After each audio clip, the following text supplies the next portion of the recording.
Welcome to Suman TV. ఈ రోజున ఒక వెరైటీ రైస్ చేసుకుందామండి. జనరల్గా మనం సింగిల్ పార్ట్ రెసిపీస్ చేస్తాం, అంటే ఒక్కొక్కరితోటి అయిపోయింది. ఏదో ఒక రైస్, ఒక రకమైన అన్నం, ఏదో ఒక అన్నం, బగారా అన్నాలు చేసాం మొన్న, టమాటా రైస్ చేసుకుంటాము, జీరా రైస్ చేసుకుంటాము, బిర్యానీ లాంటిది ఏదో చేస్తాము. ఈ రకరకాల రైసుల్లో ఇవాళ వెరైటీగా బీట్రూట్ రైస్ చేసుకుందామండి. ఈ బీట్రూట్ రైస్ ఏంటంటే ఎర్రగా ఉంటుంది న్యాచురల్లీ. పిల్లలకి ఒకసారి రుచి చూపించండి, మీకు వాళ్ళ కనుక నచ్చిందో చక్కగా మార్నింగ్ బ్రేక్ఫాస్ట్ టైంలో దీన్ని చేసేసి బాక్స్కి పెట్టేసేయచ్చు. చల్లారినా కూడా బాగుంటుందండి. బీట్రూట్ హెల్త్కి చాలా మంచిది. చాలామంది పిల్లలు తీయగా ఉంటుందని పెద్దవాళ్ళు కూడా తినరు. ఎర్రగా ఉందని కొంతమంది మానేస్తారు, తీయగా ఉందని కొంతమంది మానేస్తారు, రుచిగా లేదని ఇంకొంతమంది మానేస్తారు. కానీ మానేసే వాళ్ళందరితోటి తినిపించాల్సిందే ఏదో రకంగా. తినిపించడానికి ఇది ఒక చిన్న వెరైటీ చేద్దాము. మామూలుగా మనం బీట్రూట్ ముక్కలు తరిగి పెట్టుకున్నాం కదా, జనరల్ రైస్లో ఏం చేస్తాం, తిరగమాత పెట్టుకుని పులిహారలాగా చేసుకోవచ్చు సింపుల్గా. అలా కాకుండా కొంచెం మసాలాదార్ లాగా చేద్దాము. ఒక్క ఉల్లిపాయ, ఇప్పుడు చూడండి, ఒక పెద్ద బీట్రూట్, ఈ సైజు బీట్రూట్ కట్ చేసాము, ఒక పెద్ద ఉల్లిపాయ కూడా కట్ చేసాం. దీంట్లో బీట్రూట్ రైస్, బొట్టిగా రైస్ అంటే మరీ కసకసగా ఉంటుందని అనిపించకుండా మనం ఇంట్లో నానబెట్టి పెట్టుకున్నవి పెసలు కానీ శనగలు కానీ స్ప్రౌట్స్ చేస్తాం చూడండి, అవి ఏ ఉన్నా వేసేసుకోవచ్చు. లేకపోతే ఒక గుప్పెడు పెసరపప్పుని నానబెట్టి వేస్తే ఇంకొంచెం ప్రోటీన్ రిచ్ అవుతుంది. కుక్కర్తో డైరెక్ట్గా చేసేసుకోవచ్చు. ఇంకా ఏవైనా హంగులు రకరకాలు, మన మసాలాలు ఇంకా బాగా వేయటం, మన జీడిపప్పులు వేసుకోవటం, అవన్నీ చేసుకోవచ్చు కావాలంటే. లేకపోయినా సింపుల్గా ఒకసారి అన్నీ వేసేసి మూత పెట్టేస్తే అయిపోయేలాగా కూడా చేయొచ్చు. ఒక 2 స్పూన్లు నూనె వేసాను. షాజీరా అయినా వేయచ్చు, లేకపోతే మన మామూలు జీలకర్ర అయినా వేసుకోవచ్చండి. ఏది అందుబాటులో ఉంటే అది వేసుకోండి, ఏదైనా పర్వాలేదు. దీంట్లో కొంచెం వెరైటీకి మనం ఏం చేస్తామంటే కసూరి మేథి వేస్తున్నాను.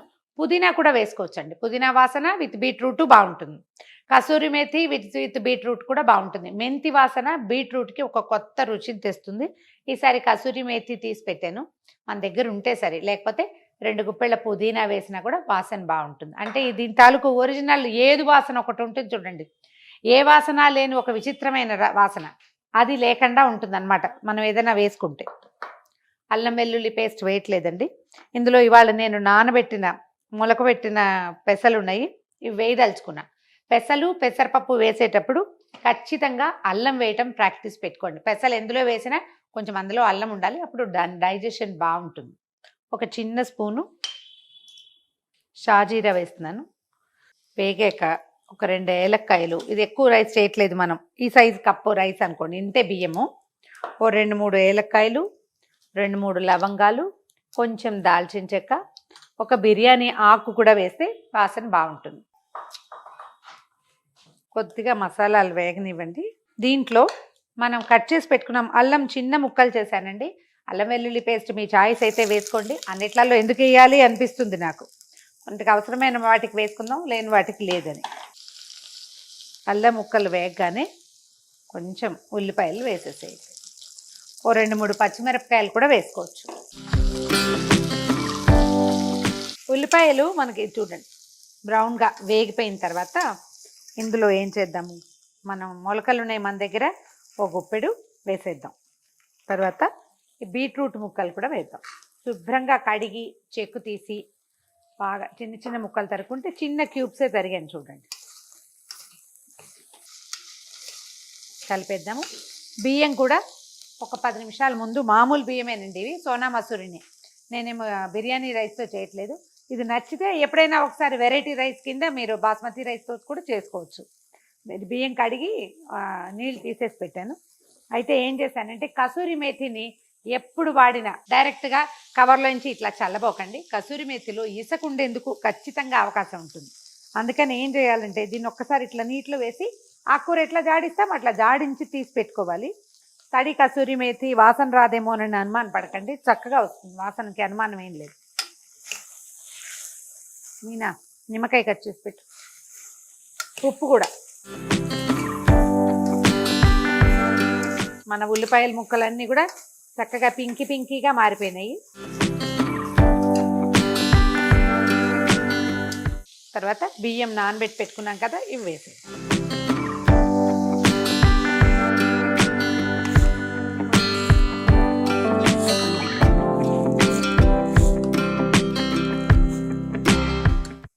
దీంట్లో సరిపడా ఉప్పు వేసేద్దాము. ఉప్పు మీ రుచిని అనుసరించి వేసుకోండి. కొంతమంది సాల్ట్ తక్కువ తింటారు కదా. కొద్దిగా బియ్యానికి ఈ మసాలా మొత్తం పట్టేలాగా ఒక 2 మినిట్స్ వేస్తే చాలు. 1కి 2 నీళ్లు, అంటే పెసలు వేసాం కదా అని అనిపిస్తుంది, కానీ పెసలు మనం పూర్తిగా నానబెట్టాము, బియ్యం కూడా నానింది కాబట్టి 1కి 2 సరిపోతుంది. అప్పుడు కొంచెం పొడి పొడిలాడుతూ వస్తుంది. మీకు పెసలు వేసాము, ఏదైనా స్ప్రౌట్స్ వేసాము అలా అనుమానంగా ఉంటే కొన్ని నీళ్ళు ఎక్స్ట్రా పోయండి, ఎక్కువ అవసరం ఉండదు.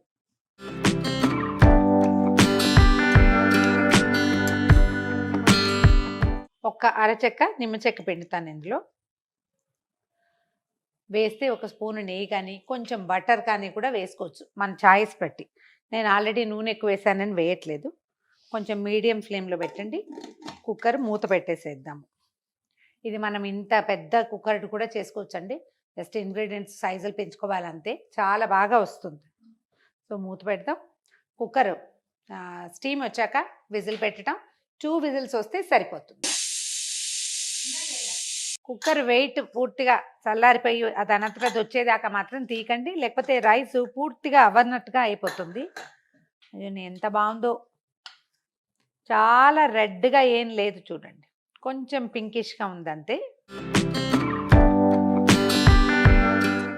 కొంచెం కొత్తిమీర వేసి, ఫ్రెష్ కొత్తిమీర ఏంటి అక్కడక్కడ గ్రీన్గా కనపడుతుంది, చూడడానికి ఎంత బాగుందో చూడండి. ఉప్పు సరిపోయిందో లేదో కొంచెం చెక్ చేసుకోండి. దీన్ని కొంచెం పెరుగు పచ్చడితోటి, పచ్చి ఉల్లిపాయలు వేయాల్సిన పనే లేదు, ఫ్రెష్ పెరుగుతోటి చాలా రుచిగా ఉంటుంది. బాక్స్లో పెట్టడానికి ఈజీ అండ్ సింపుల్ మెథడ్. మీరు మామూలుగా భయపడ్డట్టు ఎర్రటి అన్నంగా లేదు ఇది. మనం పచ్చి బీట్రూట్ని కనుక కలిపితే ఎక్కువ కలర్ వస్తుంది, దాంట్లో ఎక్కువ రంగు ఉంటుంది కాబట్టి, అంటే కాన్సన్ట్రేటెడ్గా ఉంటుంది రెడ్ కలర్.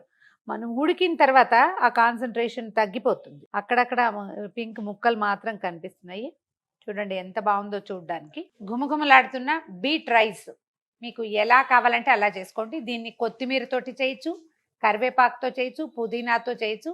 పైనున్న ఫ్లేవర్స్ ఏదో ఒకటి వేసి మనకి కావలసినట్టుగా రుచి మార్చుకోవచ్చు. మనం తాలింపులో వేసేటప్పుడే కరివేపాకు కనుక వేస్తే పూర్తి ట్రెడిషనల్ పులిహోర లాంటి వాసన వస్తుంది.